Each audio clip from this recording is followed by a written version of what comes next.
एक दिन एक ब्राह्मण ने अपनी पत्नी को अपने बिना खाना खाने से मना किया ताकि कहीं ऐसा ना हो कि वह बकरी बन जाए। इसके जवाब में उसकी पत्नी ने भी उसे यही कहा कि वह भी उसके बिना खाना नहीं खाएगा ताकि वह कहीं चीता ना बन जाए। दोनों राजी हो गए। इसी तरह काफी दिन निकल गए और दोनों में से किसी ने अपना वादा नहीं तोड़ा। दोनों एक दूसरे के साथ ही खाना खाते थे। पर एक दिन उस ब्राह्मण की पत्नी ने अपने बच्चों को खाना देते समय उस खाने में से चखने के लिए एक कौर खुद खाकर देख लिया। उस समय क्योंकि उसका पति वहां नहीं था, सो उसकी पत्नी तुरंत ही एक बकरी बन गई।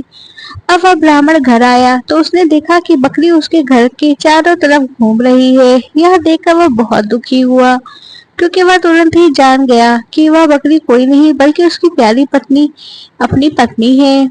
उसने उसको अपने घर के आंगन में बांध दिया और उसकी बड़ी सावधानी से सेवा करने लगा। कुछ साल बाद उसने दूसरी शादी कर ली, पर उसकी दूसरी पत्नी उसकी पहली पत्नी के बच्चों के साथ बिल्कुल भी अच्छा व्यवहार नहीं करती थी। वह तो उसको खाना भी बहुत कम देती थी। वह बच्चे बेचारे बहुत परेशान रहते थे। उनकी बकरी माँ उनकी शिकायतों को सुनती रहती, पर वह बेचारी भी कुछ नहीं कर सकती थी। उन बच्चों की माँ ने यह भी देखा कि उसके बच्चे दुबले पतले होते जा रहे हैं। इसलिए एक दिन उसने अपने बच्चों में से एक बच्चे को अपने पास बुलाया और उसे दूसरों को भी यही बताया। चुपचाप बताने के लिए कहा कि जब भी उनको भूख लगे तो वह एक डंडी से उसके सींगों को मारे। ऐसा करने से उसके सींगों में से कुछ खाना निकल आएगा जिसे वह खा सकते हैं। बच्चों ने ऐसा ही किया। अब जब भी उनको भूख लगती तो वह अपनी बकरी माँ के सींगों में डंडी मारते। इससे उनसे उसमें से कुछ खाना निकल आता और उसको खाकर वह अपना पेट भर लेते। इससे धीरे धीरे उनकी तंदुरुस्ती अच्छी होने लगी। पर यह तो उसकी सौतेली माँ को उम्मीदों के खिलाफ हो रहा था। उसके सौतेले बच्चे जो बजाय दुबले होने के और ज्यादा तंदुरुस्त होते जा रहे थे, जबकि वह खुद उनको बहुत कम खाना देती थी। वह उनको इतना तंदुरुस्त देखकर बहुत ही ताज्जुब में पड़ गई। और यह सब कैसे हो रहा है? कुछ समय बाद उस ब्राह्मण की दूसरी पत्नी ने एक एक आग को जन्म दिया। वह अपनी उस कानी बेटी को बहुत प्यार करती थी और उसकी किसी भी जरूरत को तुरंत ही पूरा करने को तैयार रहती थी। इसको वह समझती थी कि वह उसको चाहिए। कुछ दिनों बाद जब वह लड़की काफी बड़ी हो गई, चलने फिरने लगी, बोलने चलने लगी, अच्छी तरह बात करने लगी, तो उसकी माँ उसको दूसरे बच्चों के साथ बाहर खेलने के लिए भेजने लगी।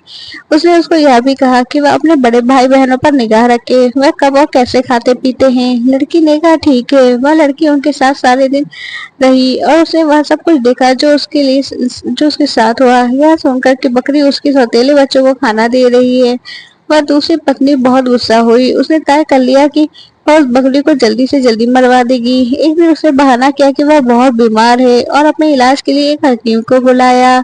उसने उस हकीम को रिश्वत दी और कहा कि वह उसके लिए दवा के तौर पर बकरी का मांस खाने के लिए बताए। उस हकीम ने ऐसे ही किया। ब्राह्मण अपनी पत्नी की बीमारी के लिए बहुत चिंतित था और हालांकि वह बकरी को मारना बिल्कुल नहीं चाहता था, फिर भी वह अपनी दूसरी पत्नी को ठीक करने के लिए उसे बकरी को मारने के लिए तैयार हो गया। पर यह सुनकर उसकी पहली पत्नी के छोटे छोटे बच्चे बहुत रोए। वह बहुत दुखी होकर अपनी बकरी माँ के पास गए और उसको जाकर सब बताया। वह बहुत दुखी होकर अपनी बकरी की माँ के पास गए और उनको जाकर सब बताया। उसकी माँ ने कहा, मेरे प्यारे बच्चों, रो नहीं। जो जिंदगी मैं जी रही हूँ, ऐसी जिंदगी से तो मर जाना अच्छा है। रो नहीं। मुझे तुम्हारे खाने को लेकर कोई दुख नहीं, क्योंकि अगर तुम मेरा कहा करोगे तो खाना तो तुमको उसके बाद भी मिलता रहेगा। मेरे मरने के बाद तुम लोग मेरी हड्डियां इकट्ठी कर लेना और उनको किसी ऐसी जगह दबा देना जहाँ उनको कोई ढूंढ ना सके।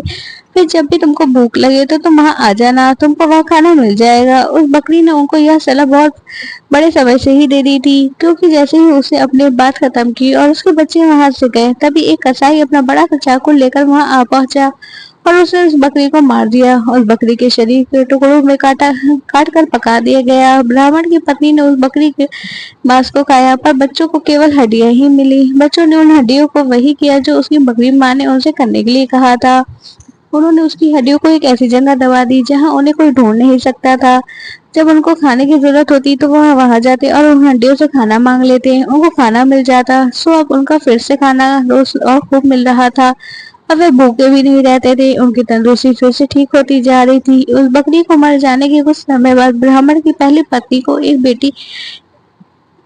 बेटी पानी के नाले में अपना चेहरा धो रही थी। उसकी नाक की लौंग खुल गई और पानी में गिर गई। एक मछली पानी के साथ साथ उसको भी पी गई।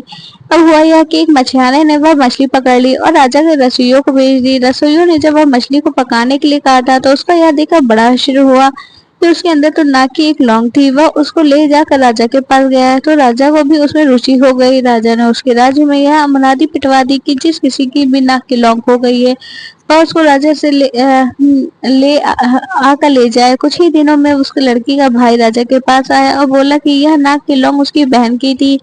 उसकी यह नाक की लौंग उसका चेहरा धोते समय नाले में गिर पड़ी। राजा ने उस लड़की को बुलाया तो वह उसकी सुंदरता और अच्छा व्यवहार देखकर इतना प्रभावित हुआ कि उसने उससे शादी कर ली और उसके परिवार की भी खूब सहायता की। कहानी अच्छी लगी हो तो लाइक शेयर कमेंट करें। चैनल पे नए हो तो सब्सक्राइब करें।